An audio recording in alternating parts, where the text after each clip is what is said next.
Sarah adalah wanita karier sukses di Jakarta yang bekerja di perusahaan multinasional, memiliki kehidupan sosial glamor, dan sebentar lagi akan dilamar oleh tunangannya, Daniel, pria mapan dari keluarga terpandang. Tapi ada satu hal yang ia sembunyikan. Asal-usulnya sebagai anak seorang pedagang sayur di pasar tradisional. Demi menjaga citranya, Sarah menyembunyikan identitas sang ibu, Bu Marni, dari semua orang termasuk calon suaminya. Namun, semua kebohongan itu runtuh saat acara lamaran. Bu Marni datang tanpa diundang dan ditolak menti-menta oleh keluarga Daniel yang merasa dipermalukan. Saat suasana hampir hancur total, datang seseorang yang tak disangka seorang tokoh penting dan terhormat yang mengungkap siapa sebenarnya Bu Marni, membuat semua orang terdiam dan memutar balik pandangan mereka. Cerita ini menggali rasa malu, penyesalan, kasih ibu, dan pencarian jati diri dikemas dengan gaya santai, emosional, dan membumi. Di balik blazer mahal dan heels branded yang dipakai Sarah setiap hari, ada satu rahasia besar yang selalu ia sembunyikan ropet-ropet, asal-usulnya. Semua orang di kantor mengaguminya. Sarah, si wanita karier sukses, manajer marketing muda yang penuh percaya diri. Mobilnya keren, penampilannya modis, dan feed Instagram Naya penuh foto-foto brunch di Cafe Hits Jakarta. Siapa yang sangka, gadis secantik dan sepintar itu ternyata anak seorang pedagang sayur di pasar tradisional.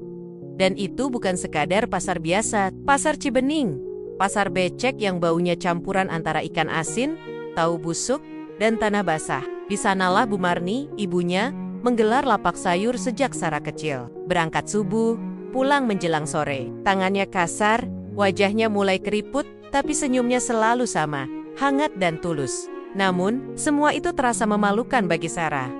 Apalagi sekarang, saat hidupnya sudah naik kelas, dan ia sedang menjalin hubungan serius dengan Daniel, cowok mapan lulusan luar negeri, kerja di konsultan ternama, dan berasal dari keluarga terpandang, yang kalau bicara saja berasa sedang presentasi. Ted say, Sarah sudah pacaran 2 tahun dengan Daniel, dan kini, hubungan mereka mulai menuju tahap yang lebih serius. Daniel sudah bilang akan melamar dalam waktu dekat. Ibu Daniel pun sempat meminta Sarah hadir dalam makan malam keluarga. Itu artinya, levelnya sudah bukan sekadar pacar main-main. Tapi, justru di titik inilah, rasa cemas Sarah makin menjadi-jadi. Ia belum pernah menceritakan siapa ibunya. Bahkan, sejak awal pacaran, ia sudah membunuh sosok Bu Marni dari kisah hidupnya. Katanya, orang tuanya sudah meninggal karena kecelakaan waktu dia SMA. Katanya, dia dibesarkan oleh keluarga jauh dan dapat beasiswa sampai kuliah. Padahal, waktu dia lulus kuliah, Bu Marni sampai jual motor satu Satania agar Sarah bisa beli laptop dan ikut seminar job fair di kantor. Sarah dikelilingi men-men yang suka bicara soal gaya hidup. Sar, weekend ini ikut aku ya ke Bandung. Mau staycation di resort punya omku, ajak Tika, temannya yang anak pejabat. Sarah mengangguk sambil tersenyum. Boleh. Aku juga butuh refreshing. Lo tuh keren banget ya, Sar. Udah cantik, pintar, tajir pula. Perfect deh. Celetuk satu lagi. Sarah hanya tertawa kecil. Di luar, ia kelihatan tenang. Tapi dalam hati, ia sedang berusaha keras agar topik pembicaraan tidak menyentuh soal keluarga. Ia takut mereka tahu. Ibunya bukan orang kantoran. Bukan pensiunan guru atau istri pengusaha. Tapi kuma ibu-ibu pasar yang tiap hari bau terasi. Malam itu, setelah semua aktivitas selesai, Sarah duduk sendirian di kamarnya. Ia menatap foto lamanya bersama Bu Marni, foto yang tidak pernah ia unggah kemana-mana. Di situ, Bu Marni sedang tersenyum lebar sambil memeluk Sarah kecil yang baru masuk SD. Air mata Sarah menetes pelan. Entah kenapa, malam itu perasaan bersalah begitu menyengat. Sudah berapa lama ia tidak pulang ke rumah? Mungkin 3 bulan, mungkin 4. Terakhir kali telepon, Bu Marni sempat bilang rindu. Ibu pengen ketemu Daniel, nak. Boleh ya? Ibu cuma pengen lihat anak ibu bahagia. Tapi Sarah hanya tertawa waktu itu. Lain kali aja, Bu. Nanti ya, kalau udah waktunya. Dan waktunya itu, entah kapan. Beberapa hari kemudian, Sarah diajak makan malam bersama keluarga Daniel. Di restoran mahal di bilangan Senopati. Ibu Daniel datang dengan perhiasan mencolok, tas branded yang hanya bisa dilihat Sarah di etalase, dan cara bicara yang setengah merendahkan orang lain. Wah, Sarah ini ternyata pintar ya. Lulusan universitas negeri, tapi sayang sekali ya, nggak ada siapa-siapa dari keluarga yang bisa hadir. Sarah menelan ludah. Ia tersenyum sopan. Iya tante, keluarga saya tinggalnya jauh. Dan sudah ada. Daniel mengelus tangan Sarah di bawah meja. Tante, Sarah ini hebat loh. Bisa berdiri sendiri sejak muda.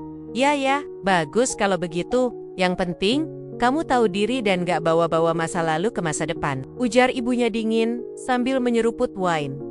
Kalimat itu terasa seperti tikaman. Keesokan harinya, Sarah menerima kabar. Daniel akan melamar minggu depan. Keluarganya sudah menyiapkan acara semi-formal di hotel. Akan ada sekitar 30 undangan, termasuk rekan bisnis dan kerabat dekat.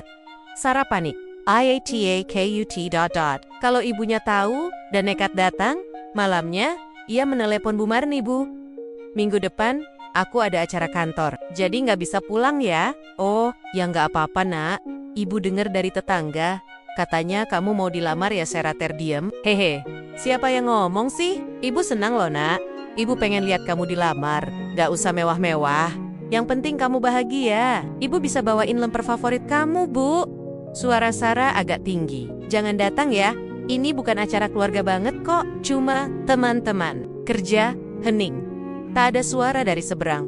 Oh, ya udah deh nak, ibu ngerti. Setelah menutup telepon, Sarah terduduk lemas. Dadanya sesak. Ia merasa seperti orang jahat, tapi ia terlalu takut masa lalunya menghancurkan masa depannya. Hari demi hari berlalu. Undangan disebar, gaun disiapkan, salon, makeup, sepatu, semuanya sudah dipesan.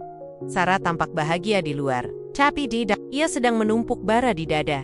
Dan ia tak tahu bahwa bara itu akan segera meledak. Hari yang ditunggu akhirnya tiba.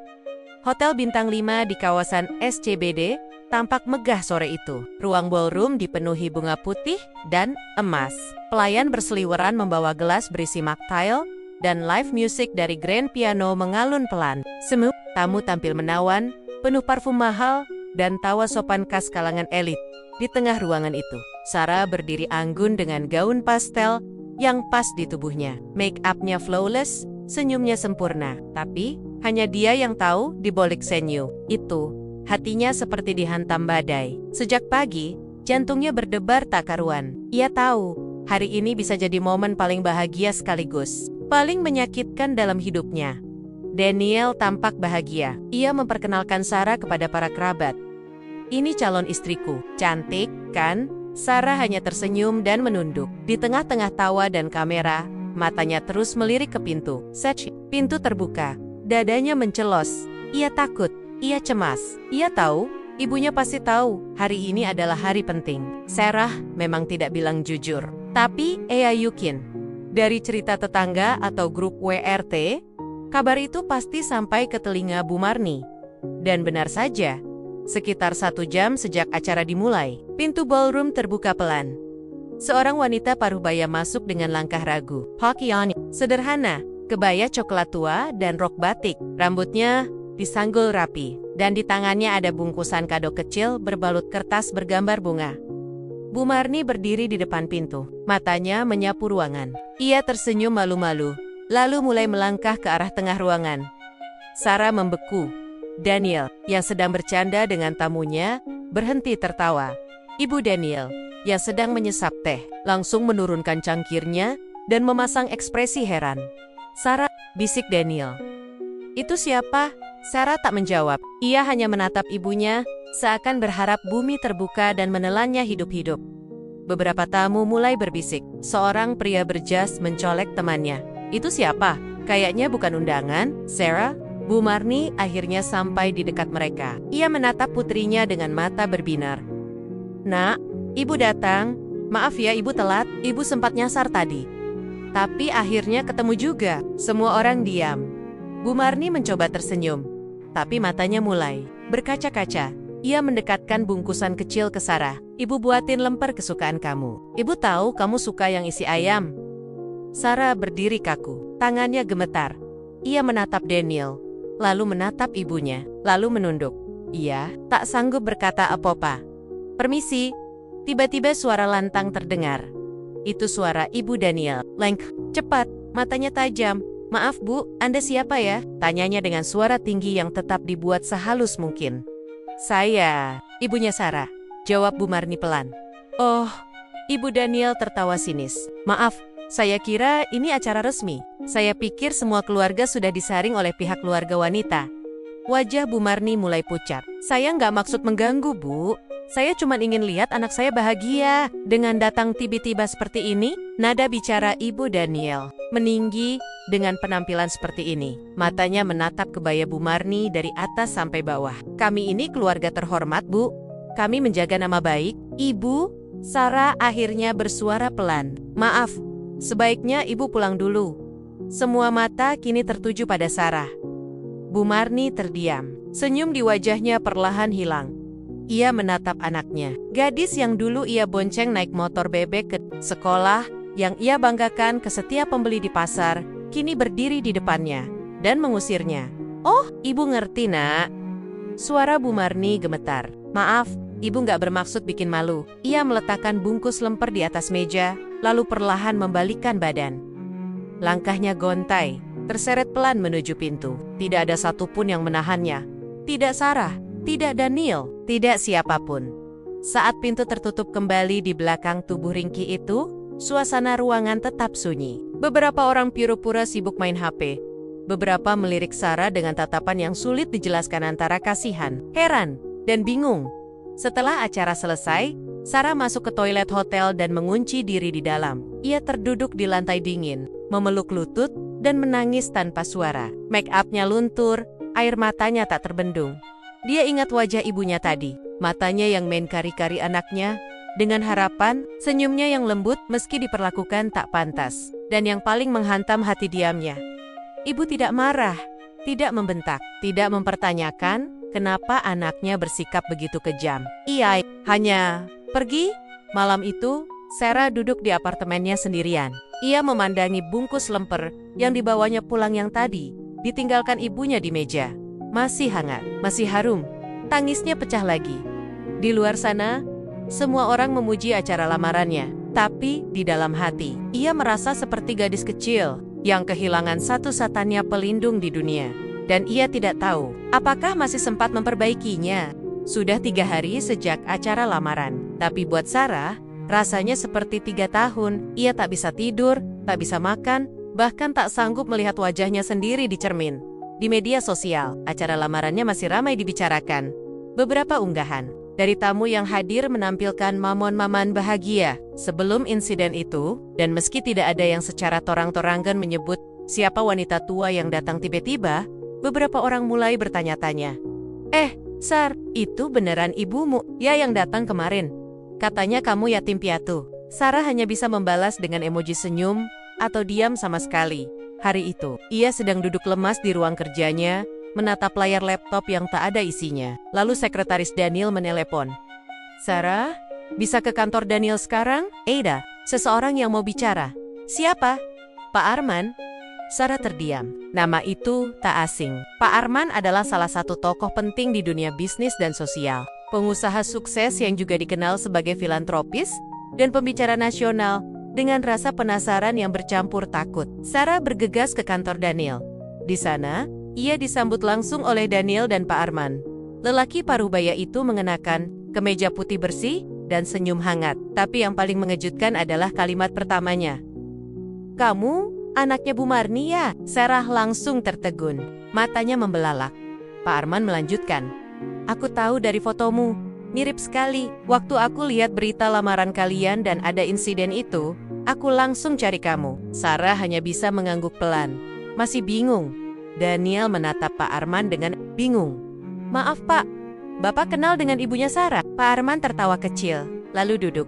Bukan cuma kenal, aku ini berutang nyawa pada beliau. Cerita dimulai lebih dari 20 tahun lalu. Saat itu, Pak Arman belum seterkenal sekarang. Ia masih pengusaha muda yang suka ke pasar, cari inspirasi untuk usahanya. Suatu hari, saat sedang belanja bahan makanan di pasar Cibening, ia tiba-tiba kena serangan jantung ringan. Orang-orang hanya menonton, tak tahu harus bagaimana, tapi Bu Marni, tanpa pikir panjang, langsung menolong. Ia melepaskan dagangannya, berteriak minta tolong, menyiramkan air, dan memanggil tukang becak. untuk membawanya ke puskesmas terdekat. Dia bahkan meninggalkan lapaknya seharian penuh, rugi besar, demi menyelamatkan nyawa orang asing. Itu, aku terus cari cara untuk membalas budi beliau, ujar Pak Arman. Aku tanya, punya anak? Katanya punya. Namanya Sarah. Pintar sekali, katanya. Tapi waktu itu, keluarganya tidak mampu menyekolahkan tinggi-tinggi.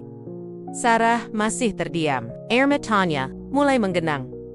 Pak Arman melanjutkan. Lalu aku buat yayasan pendidikan. Dan tanpa Sarah tahu, ibumu menjadi salah satu donatur tetap di sana. Selama ini, sebagian besar beasiswa yang kamu terima, ya, berasal dari ibumu sendiri.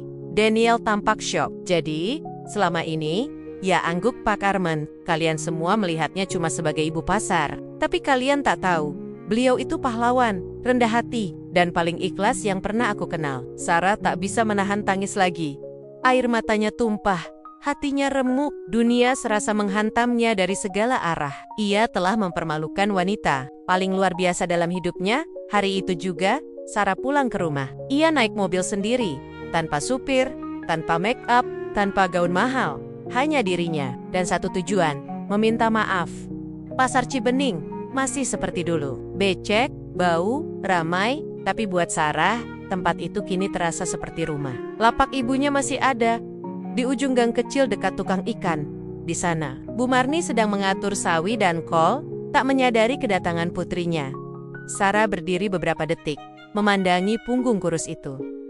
Lalu, ia melangkah cepat. Suaranya pecah, Ibu. Bu, Marni menoleh, dan sebelum sempat berkata apa-apa, Sarah langsung memeluknya erat. Sangat erat. Ibu, maaf ya Bu, Sarah jahat banget. Bu Marni tak bicara, hanya membalas pelukan itu dengan gemetar, sambil membelai rambut anaknya. Sarah, malu Bu, malu ngakuin ibu cuma karena ibu jualan sayur, padahal ibu lebih mulia dari siapapun. Orang-orang di pasar menatap mereka, ada yang meneteskan air mata. Ibu nggak pernah marah, Bu.